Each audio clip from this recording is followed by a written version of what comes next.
Hi, and welcome to Next Chapter Raise. I'm Dorahy. Well, you may remember last week I was talking about the European Investment Bank and a new report that it's done into funding women entrepreneurs and empowering growth. And I thought we could go through the report now in more detail because there are a lot of initiatives in there that have global application. So joining me now to break it down is Next Chapter Raise founder Nicole Denholder. Nicole, welcome. A lot of reports get published each year. Why was this one important, do you think? Hi, Ziana, and thanks so much. Yeah, I mean, what we've seen is at its core is we've got a really sound market overview of the funding landscapes for women-led businesses. And the report assessed the access to capital and trends in venture capital funding for women, not just in the EU, but also Israel and the United States. So are we making any improvements, do you think, in the funding gap there? Unfortunately, there's still some bad news where female-led startups still don't have equivalent funding. And we already know that these businesses account for a very small portion of the overall deal flow. And the reasons, they're the same as they are everywhere. There's a lack of female representation among founders and investors. You've got gender investor bias, which we've talked about on some of our other videos and in our newsroom. And then, there's just a general risk aversion by women. But there's good news, and the outlook is positive because the data, which was all supplied by PitchBook, suggests that the investment climate for women entrepreneurs in the EU is slowly improving. So that's quite positive.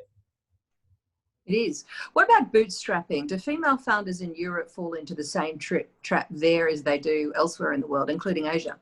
Yes, yes. Well, I mean, it's the same, and they do which ultimately creates a smaller demand for external financing if they're focused on bootstrapping. And it's a mindset shift which will only be solved through education, community support, and access to investors.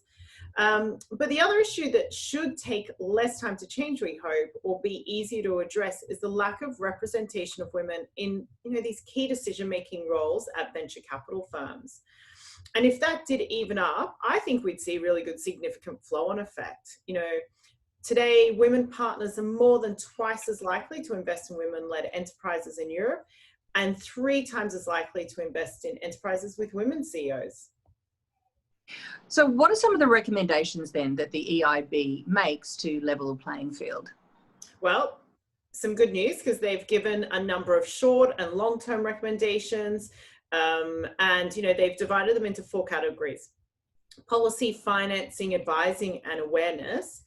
And some of the examples include, the introduction of new gender KPIs across all relevant EU programs.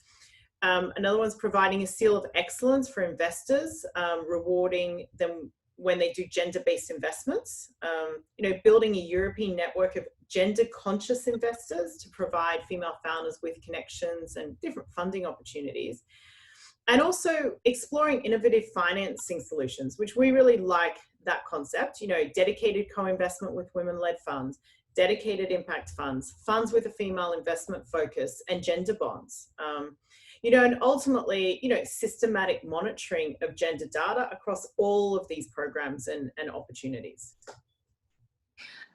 Listen, Nicole, thank you very much. Let's see how this translates into more funding for female founders. Where can people read the full report? Yep. Well, if you go onto our website, nextchapterraise.com, go into our newsroom. We're going to have the link there and some interesting case studies in there. So go and have a read.